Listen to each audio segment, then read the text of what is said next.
Picture a Frenchman in a cold room at the far western end of Lake Superior, sometime in the 1660s, writing by the light of a fire that keeps going out. He is a missionary. He has paddled to the edge of the known world, farther west than almost any European of his century has managed to go, and he is doing the thing his order was famous for. He is writing everything down, and the thing he cannot stop writing about, the thing that clearly fascinates him and unsettles him in equal measure, is the copper. The people of this lake have copper. Not ore, not something you dig out and smelt in a furnace, but pure bright metal you can pick up off the ground. And they treat it in a way this priest does not understand and cannot quite explain to the people back home who will read his report. His name was Claude Aloys, and a few years later another priest, Claude Dablon, would sit in a room like it and write down more of the same. Their reports went into an enormous printed collection we call the Jesuit Relations, and those pages are some of the very first written words about the Ojibwe of Lake Superior that exist anywhere on Earth. 2 centuries after that, a man named Timothy Cochrane would go back to the same country and gather the Ojibwe oral narratives of that lake and its islands into a book. And each of them, the 17th century priest and the modern scholar alike, ended up writing down the same thing: a warning. Here is the part almost everyone gets backwards. When the copper miners came up onto this shore in the 1840s, sure, they had discovered something. They were not the first people to understand what was in that ground. They were close to the last. The Ojibwe had known about the copper of this lake for thousands of years, and across all that time they had said something about it, something the miners either never heard or heard and did not care to believe. They had said the copper was watched over, that it was not simply lying there for whoever showed up with a shovel, that there was a power in the deep of the lake that the metal belonged to, and that you did not take it lightly. So this is the warning the Ojibwe left about the copper of Lake Superior, where it came from, what it actually meant, and who wrote it down. It is a story about a spirit being called Mishapeshu, the great lynx of the deep water. It is a story about a painting on a cliff that was nearly lost and then found again, and it becomes, in the end, the story of what happened when a wave of newcomers decided that a warning this old was worth nothing at all. I want to walk it carefully because there are 2 very different kinds of record here, the ledger and the legend, and I am going to mark the line every single time we cross it.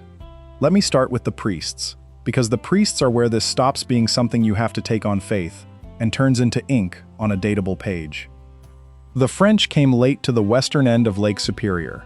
By the time Aloy founded his mission out there, in the middle of the 1660s, the Ojibwe had been on that lake and working its copper for longer than France had been a country.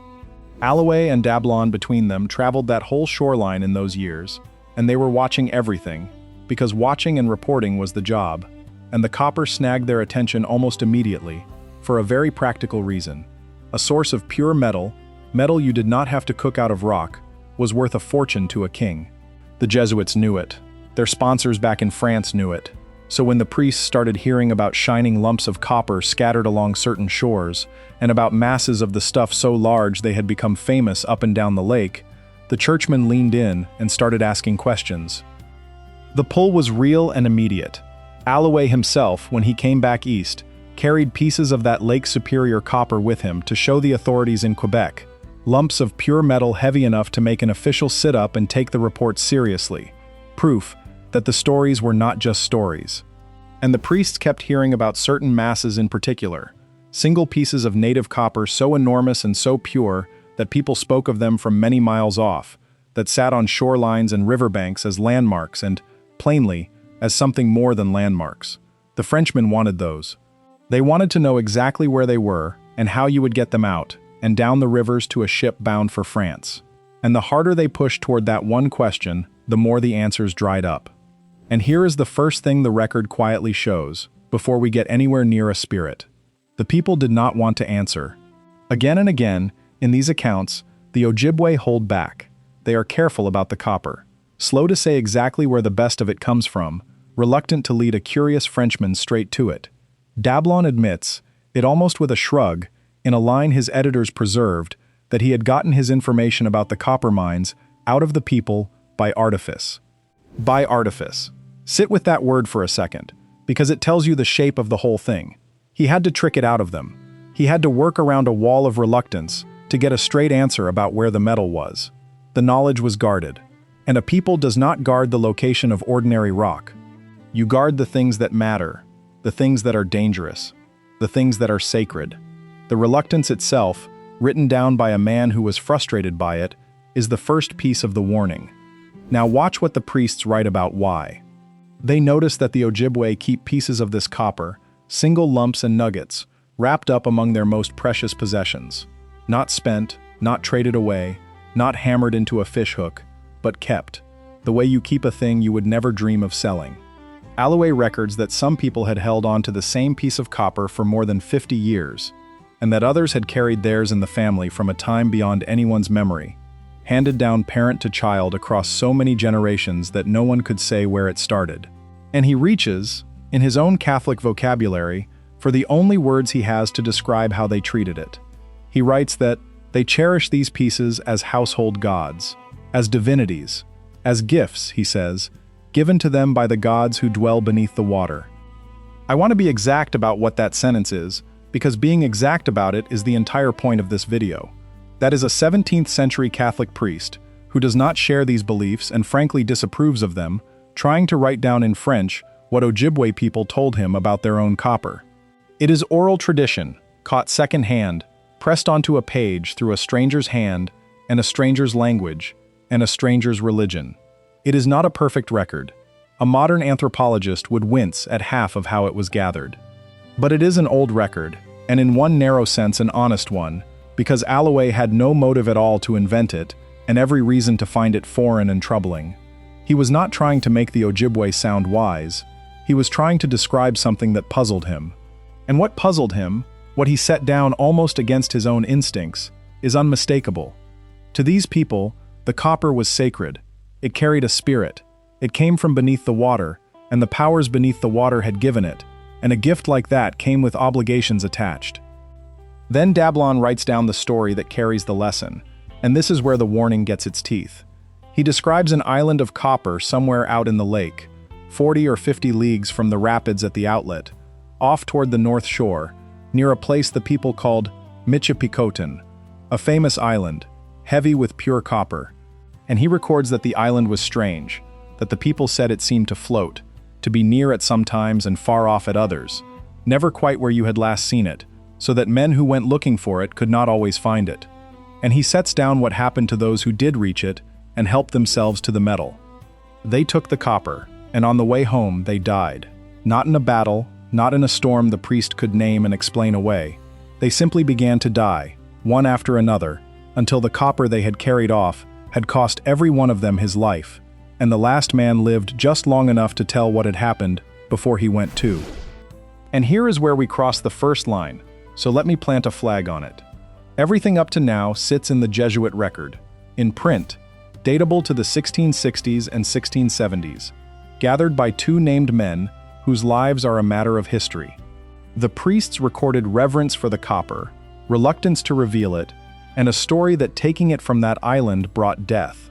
What the priests did not give us, because they either never learned it or did not think it worth their ink, was the name of the power in the water that the copper belonged to. For that we have to leave the mission diary and go to the tradition itself, to the people who never needed a Frenchman to tell them who kept the copper of their own lake. They knew exactly who kept it. They had known for a very long time. They called him Mishapeshu. The name gets written a dozen ways, because it is being caught from a spoken language into alphabets that were never built for it. Mishapeshu, Mishapeshu, the Great Lynx. In English, people most often call him the underwater panther, and both halves of that name matter. He is a cat, in the way the tradition pictures him, something like a lynx or a panther, but he lives in the deep cold water, not the woods. He wears horns of copper. His back and his long tail are ridged with spines, and in some tellings he is armored in scales. And those copper horns are not a throwaway detail. They are the tradition telling you, in the being's own body, exactly what he is bound to. The metal is part of him. It grows out of his head. To picture Mishapeshu is to picture the copper of the lake given a living shape, which is really just another way of saying that the copper and its keeper were never two separate things at all. He belongs to a whole class of powerful beings the Ojibwe call the Manituk, the spirits, and among them he is one of the great ones. the Manitou of the deep water. And of everything in that water, of every fish and every current and every drowning, the thing most closely tied to him is the copper. Mishapeshu is the keeper of the copper of that whole lake. His home, in the tradition, is the same island Dablon pointed at from a distance and could not explain, Mishapekotun, out toward the north shore. Now I have to be careful here, more careful than anywhere else in this whole account, because this is the exact spot where a real tradition gets turned into something cheap. I am not telling you that a monster lives in Lake Superior. That is not what this is, and it is not what the Ojibwe say. Mishapeshu is not a beast anyone claims to have hunted and photographed and measured. He is not, let me say this as plainly as I possibly can, a creature from the sky or from another world. Those readings get bolted onto stories like this one all the time, and every one of them is really just a way of refusing to listen to what people actually believed. Mishapeshu is a spirit being, a Manitou, in the ordinary and serious way that peoples all over the earth have bound a spirit to a particular mountain, a particular river, a particular stretch of dangerous sea. He is the power of that deep cold lake, given a face and a name by the people who lived their whole lives on its edge and knew better than anyone alive how quickly it could kill them. And to understand him, you have to see the whole shape of the world the Ojibwe were describing, because he does not stand alone in it. The tradition holds a balance, an old tension between the powers above and the powers below. In the sky live the thunderbirds, the Anamikig, the great birds whose wings make the thunder and whose eyes throw the lightning, the powers of the upper world. And beneath the water live the other powers, the underwater Manituk, and their chief is Mishapeshu. The birds above and the lynx below are set against each other, the way a thunderstorm rolling over a lake is the sky and the water at war, and the Ojibwe understood the crash and violence of that lake weather as exactly that, the two great powers of the world meeting over your head while you tried to get your canoe to shore. Mishapeshu was not simply evil in this picture, and that matters. He was dangerous, yes, the source of sudden storms and drownings and the churning of the deep.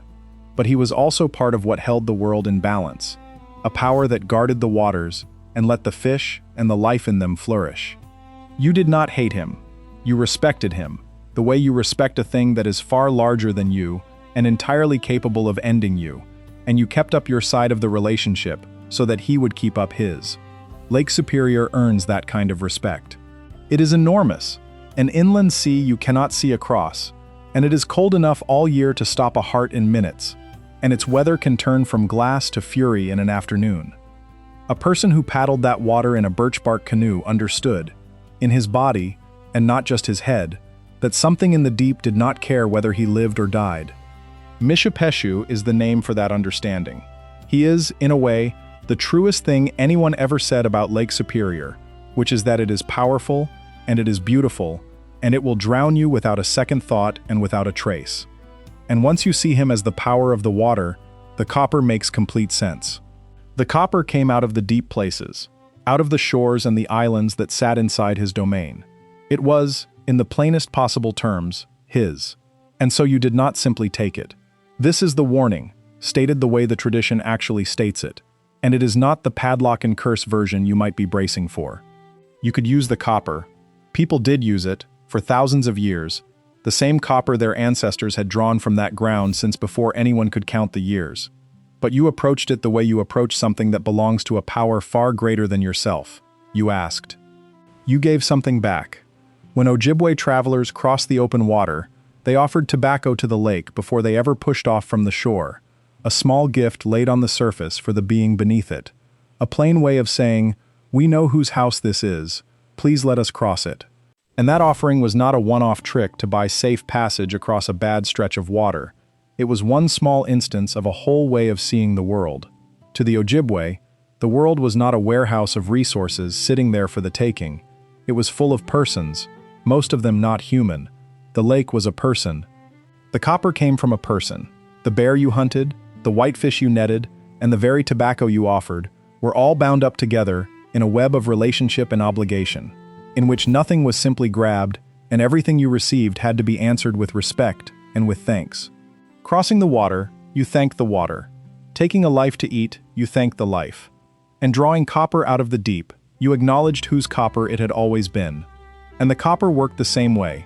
Taken with respect, with an offering, with gratitude, it was a gift you were allowed to receive.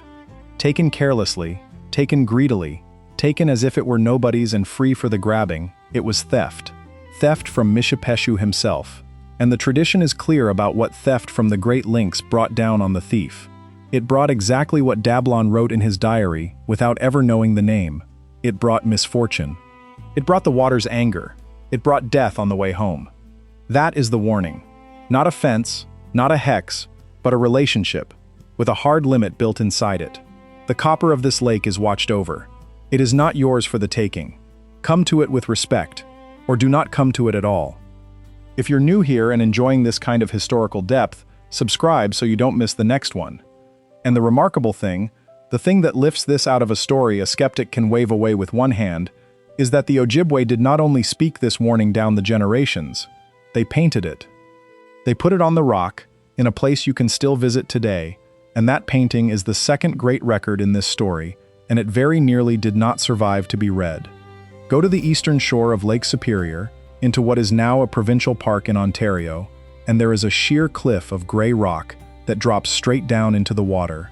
You reach the foot of it along a narrow sloping ledge, with the lake moving right there at your feet and nothing between you and the deep, and the whole place feels, the moment you arrive, like somewhere you are meant to lower your voice. This is Agawa Rock, and on that cliff face, painted in red, worn now to faint ghosts of what they once were, are more than 100 old images, canoes full of paddlers, horses and riders, long serpents, human figures with their arms raised. And the largest and most famous of all of them, the one people travel a very long way to stand in front of, is Mishapeshu, the great lynx, laid onto the stone in red ochre, horned, his spined back arched, his long tail curling out beside him, painted directly onto the wall above the deep water he rules. A man who gave years to studying these paintings, Thor Conway, called that single image the ultimate metaphor for Lake Superior. Powerful, he said, mysterious, and ultimately very dangerous. That is the being, painted by the people themselves, on the wall of his own house, looking out over his own water. The paint is red ochre, a pigment of ground iron laid on by hand, and by the common archaeological estimate, the images that still survive were made within about the last 500 years, though the crossing to that number is exactly the kind of line I promised to mark, because the Ojibwe who keep the site will tell you the tradition behind the paintings runs far deeper than 5 centuries.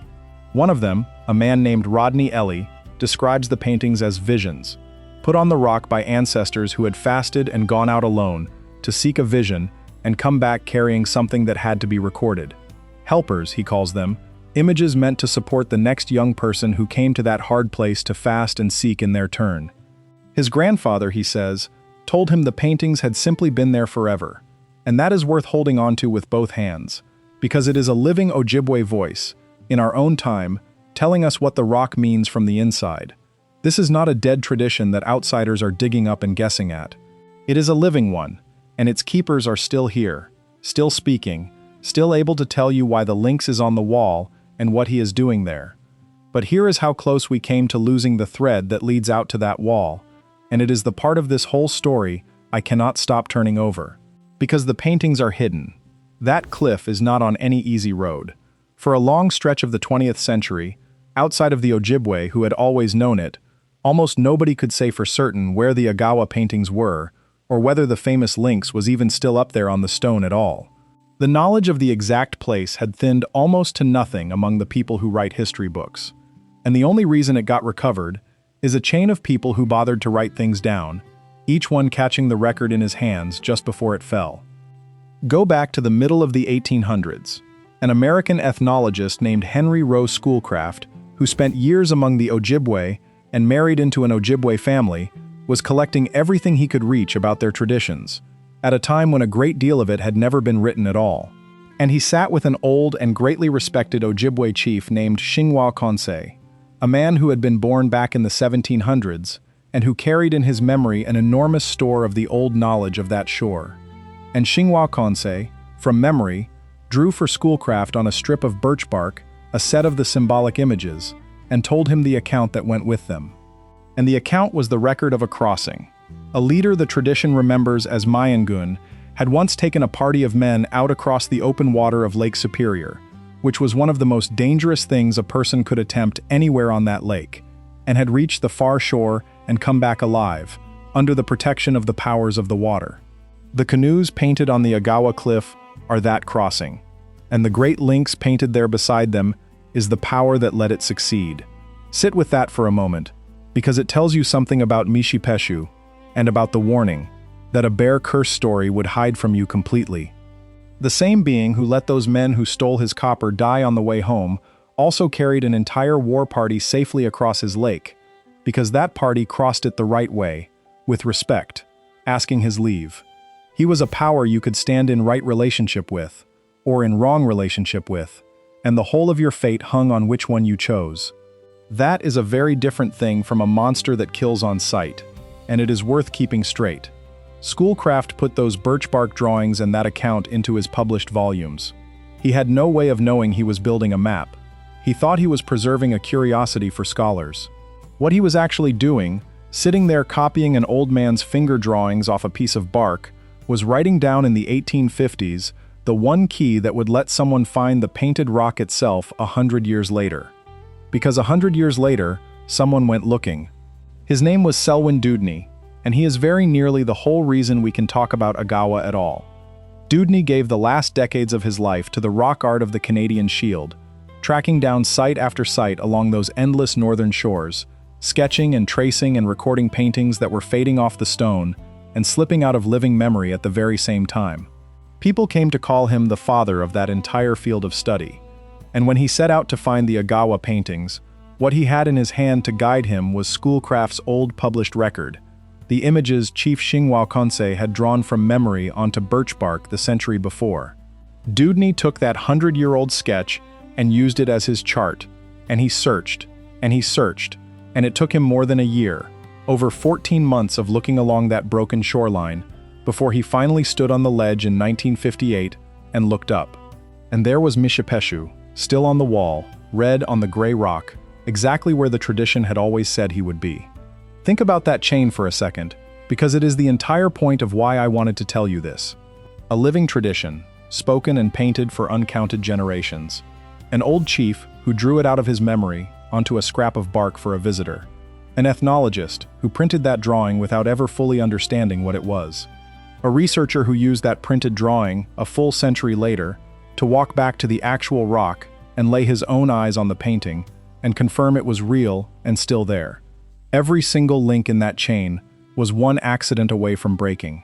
If the old chief had died a year sooner, if Schoolcraft had left that page out, if Dewdney had given up in month 13, and if any one of them had failed, the great lynx of Agawa would still be up there on his cliff, red above the deep, and we would have no idea he was there, and no way at all to read what he meant. The warning survived, but it survived by a thread, and the thread was made entirely of people who bothered to write it down. So now we have the warning, and we have it in two hands. In one hand, the Jesuit record, the copper as sacred, the reluctance to reveal it, the men who took it from the island and died. In the other hand, the tradition itself, spoken and painted, Mishapeshu, the guardian of the copper, the tobacco you offered before you crossed his water. Two completely separate records, made by completely different people, in different centuries, in different languages, for completely different reasons, and they say the same thing. The copper of Lake Superior was watched over. It was not free for the taking. And I find that agreement genuinely striking, the more I sit with it. On the one side you have Claude Allouez, a French Catholic missionary of the 1660s, who considered these beliefs an error, and said as much in his own reports, writing the reverence down almost against his own will because he could not help noticing it. On the other side you have Rodney Ellie, an Ojibwe man in our own century, standing at the painted rock and explaining those same water powers to visitors as a living faith he was raised inside of. They are separated by nearly 400 years and by opposite sides of a very hard history, a hostile witness and a devoted one, and they describe the same relationship between a people, a lake, and its copper. When a hostile witness and a faithful one line up on the facts across 4 centuries, you are usually looking at something that was genuinely there. And then, in the 1840s, a wave of men arrived on that shore who did not believe a single word of it. I have to change registers here, and I am marking the line as I promised. Everything that follows is documented history, the ledger, not the legend. In those years, the copper of the lake stopped being a native secret and a Jesuit curiosity and became a stampede. It was, in plain and sober fact, the first great mineral rush in the history of the United States, years before anyone shouted gold in California and set the whole country running west. Prospectors and speculators and mining agents poured onto that shore chasing the pure copper the old accounts had always promised, staking claims, sinking shafts, throwing up raw little boomtowns on ground that had been quiet Ojibwe country a single season before. And to a man, they understood themselves to be discoverers, the first to grasp what was in that rock. They looked at the country and saw money in the ground, and nothing else. They found the ancient pits the old miners had left behind, and read them as nothing more than a helpful sign that copper was near, and went straight down into them, and never once stopped to wonder what the people who had dug those pits believed about the metal they were pulling out of the earth. They took the copper the way the warning said you must never take it, wholesale and greedily, and as if it were nobody's and free. They pried masses of pure copper out of the ground and shipped them off to be sold and smelted and set behind glass, and among them were pieces that the Ojibwe had held sacred for generations, stones that people had traveled to and prayed at and laid offerings before, hauled away now to sit as curiosities in museums 1,000 miles from the water they came out of. And I want to be careful and honest right here, because the honest version of what happened next is stronger than the cheap one. I am not going to stand here and tell you that Mishapeshu rose up out of the lake and drowned the copper barons in their beds, that a curse came true and struck them all down one by one. That is not what the record shows, and pretending otherwise would be me doing the exact thing this entire video is set against. That is not how the warning worked, and it is not what the warning was ever for. What the record does show is quieter, and in its own way much harder to sit with.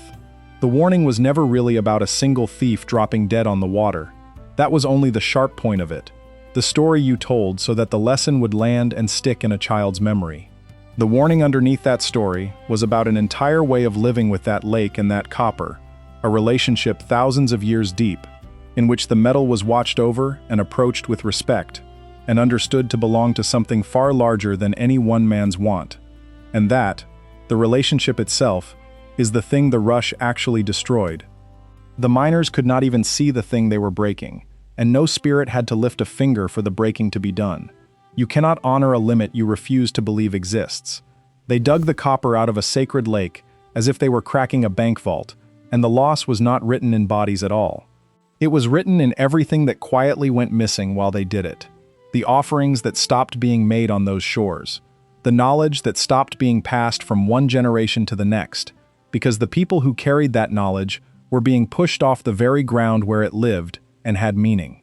A whole way of understanding a place, worn down to almost nothing in the space of a couple of generations, by newcomers who were completely certain there had never been anything there to understand. That is the real cost of ignoring the warning, and it does not need a single drop of the supernatural to be genuinely terrible. And this is exactly why I wanted to walk you through all of it, the priest and the painting and the birch bark and the rush, instead of just handing you a spooky legend. Because we tend to think a warning like this one is nothing but a superstition, a scary story the miners were perfectly right to ignore on their way to the money. I think that gets it precisely backwards.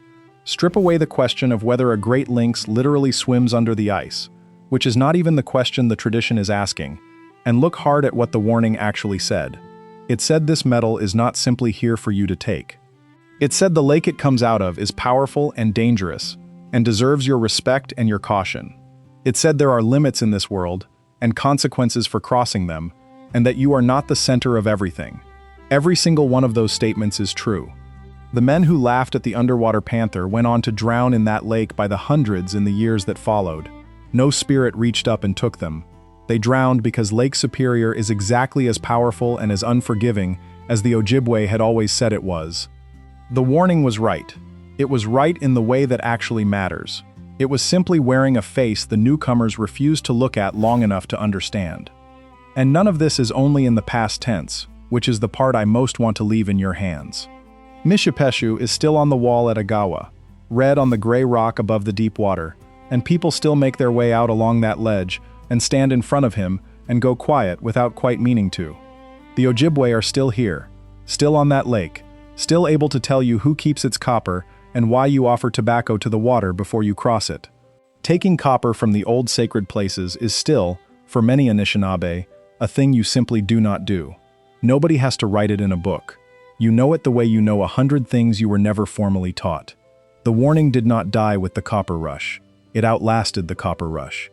It was recorded by a priest who did not believe it, painted on the stone by people who did, drawn onto birch bark from memory by a chief who was already old when Schoolcraft found him, carried down link by fragile link, all the way to a researcher standing on a wet ledge in 1958, and handed from there, still intact, all the way to us, right now, tonight.